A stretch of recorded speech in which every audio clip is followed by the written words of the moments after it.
चंद्रपूर जिल्ह्यातील सिंदेवाही तालुक्यातील मेंढामाल येथे 3 महिलांचा जीव घेणारी नरभक्षी वाघिणीला जेरबंद करण्यात वन विभागाला यश आलंय।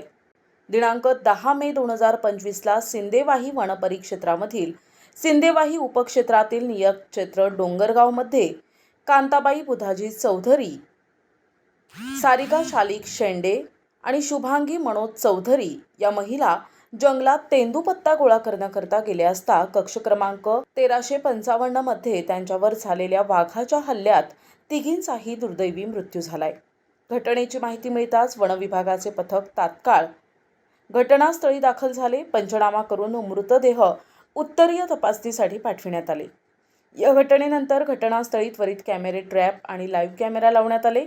त्या आधारे वाघाचा मागोवा घेत घटनेस जबाबदार असणाऱ्या वाघाची निश्चिती करून राकेश सेपट, एम.बी. चोपडे सहाय्यक वनरक्षक, ब्रह्मपुरी वन विभाग, डॉक्टर रविकांत खोब्रागडे पशुवैद्यकीय अधिकारी, अजय मराठे सशस्त्र पोलीस दल, राकेश आहुजा बायोलॉजिस्ट ब्रह्मपुरी वन विभाग, चंद्रपूर पथक हे सुद्धा हजर झाले। वरील अधिकारी यांच्या मार्गदर्शनात अजय मराठे सशस्त्र पोलीस दल चंद्रपूर यांनी डोंगरगाव नियक्षेत्रात कक्ष क्रमांक 1360 मध्ये अचूक निशाणा साधून सदर वाघिणीला बेशुद्ध करून जेरबंद करण्यात आले।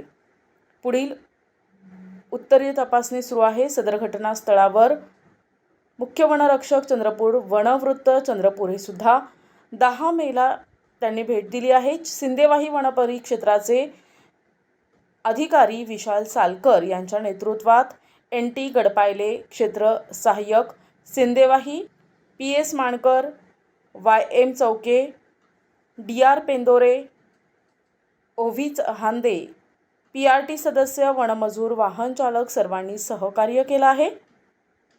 सदर परिसरात घेतलेल्या मागोव्यानुसार वाघिणीच्या बछड्याचा शोध घेणं सुरू असून वाघा जेरबंद करण्याची मोहीम सुरूच आहे। प्रतिनिधी अमान कुरेशी, NTV न्यूज मराठी, सिंदेवाही, चंद्रपूर।